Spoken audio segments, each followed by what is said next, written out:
सुप्रभातम बच्चों, कैसे हो आप सब। उम्मीद करती हूँ आप सब बहुत अच्छे होंगे। आइए संस्कृत विषय का अपना अगला पाठ आज शुरू करते हैं। पाठ संख्या है 13 और शीर्षक है जलमेव जीवनम, वाटर इज लाइफ। आप सब समझते होंगे कि जल किसको बोलते हैं? पानी को, है ना। जो आप पानी पीते हो उसको इंग्लिश में वाटर कहते हैं और हिंदी में पानी। तो आइए हम जल ही जीवन है, आपने भी सुना होगा बच्चों कई बार, उसके विषय में ये हमारा अध्याय है। इसको शुरू करते हैं। एकदः एकः नृपः आखेटाय सेवकैः सह वनमगच्छत् मध्याह्न काले सः पिपासया व्याकुलः अभवत्। सः सेवकान् अवदत्, भो कुत्रचित् जलम अन्वेषयत्। एक बार की बात है कि एक राजा जो था, नृपः यानी कि राजा, तो एक बार की बात है बच्चों, राजा अपने शिकार खेलने के लिए वन को जा रहा था। तो जब वन पहुंचा बच्चों वो, तो उसको घूमते घामते दोपहर का समय हो गया था, तो उसको जो है धूप में घूमते घूमते व्याकुल अवस्था में हो गया, यानी कि उसको बड़ी जोर की प्यास लगी। और उसने अपने जो सेवक लोग थे उनको कहा कि आप जाओ सेवक, मुझे कहीं से आप ढूंढ के जल लाके पिलाओ।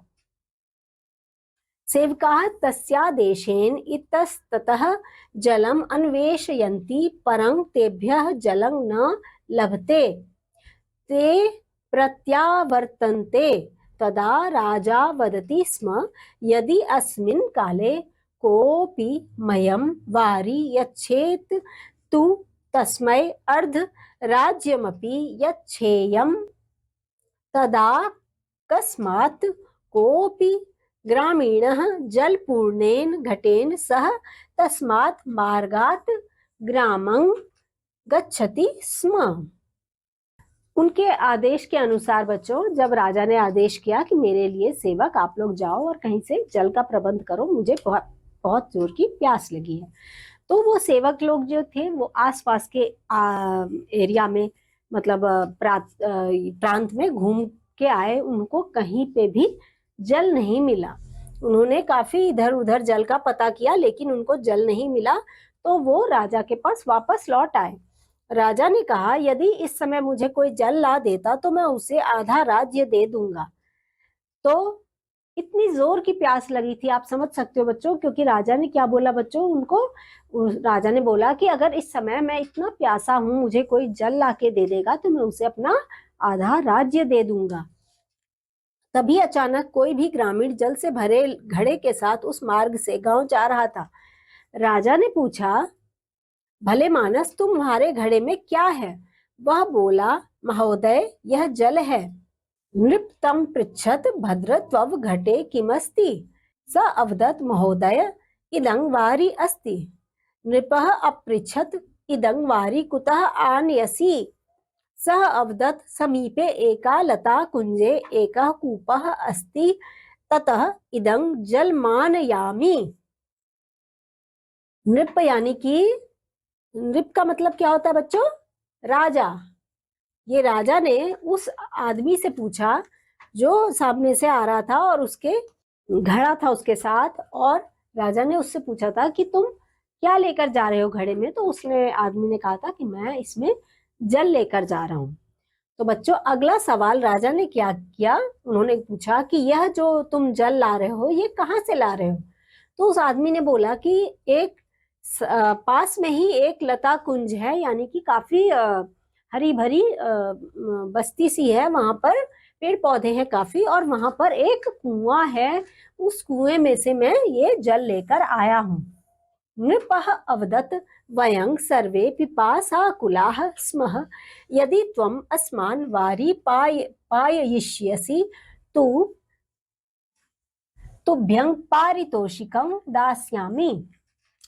ग्रामीणः सर्वान् वारि पाययति, यदा तस्मै नृपः सुवर्णमुद्राः यच्छति तदा सः कथयति, महोदय महोदय कस्येदं मूल्यम्?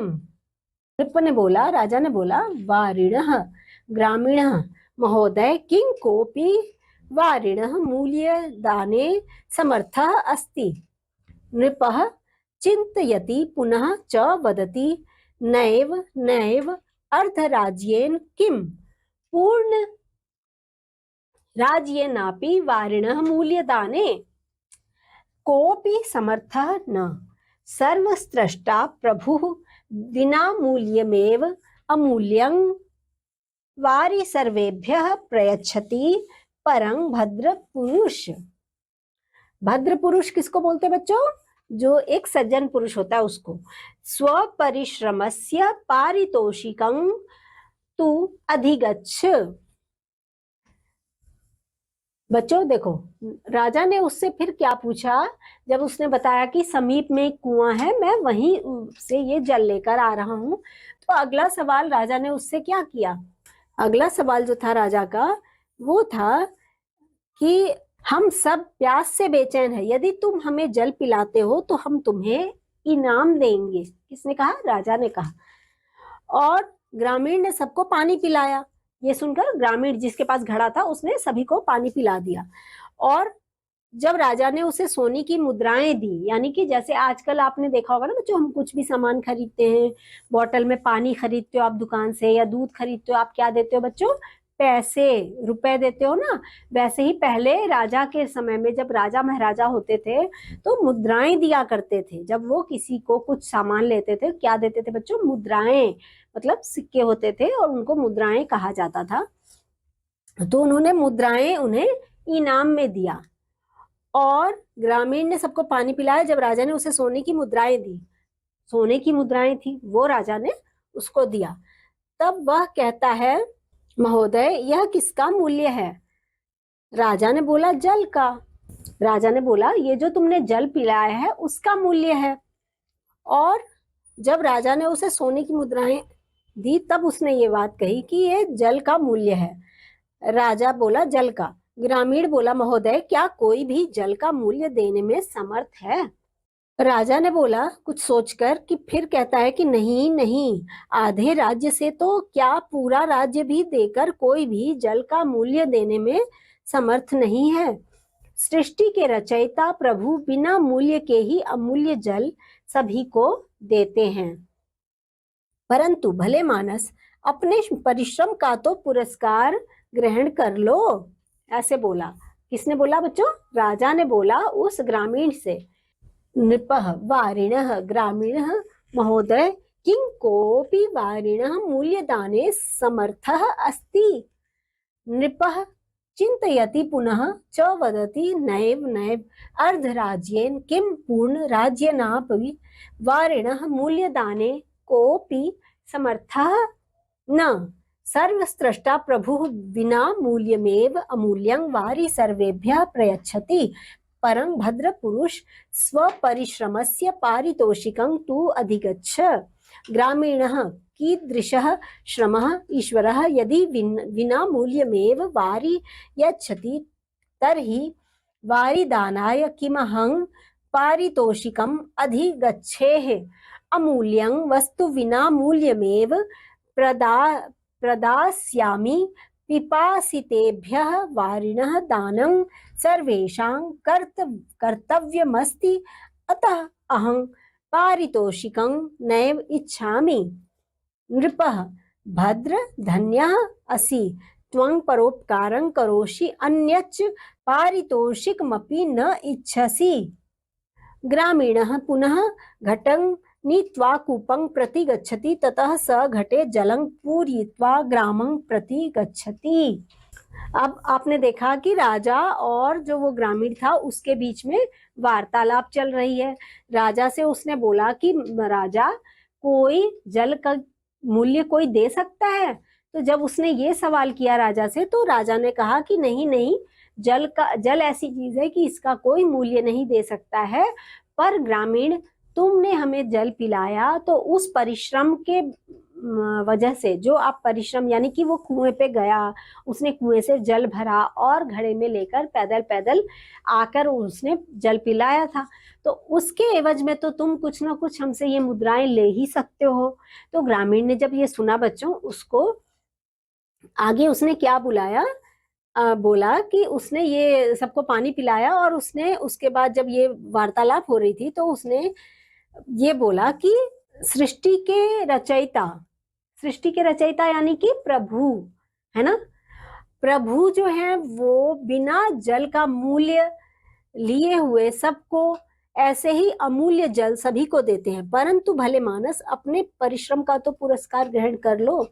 जब राजा ने ये सोचकर उसको बोला कि अपने परिश्रम का मूल्य तो ले लो, क्योंकि राजा भी ये बात समझ गए कि जो प्रभु है उन्होंने ही सब जगह जल हम इंसानों के लिए दे रखा है, और बिना मूल्य के यानी अमूल्य जल हम सबको प्राप्त होता है।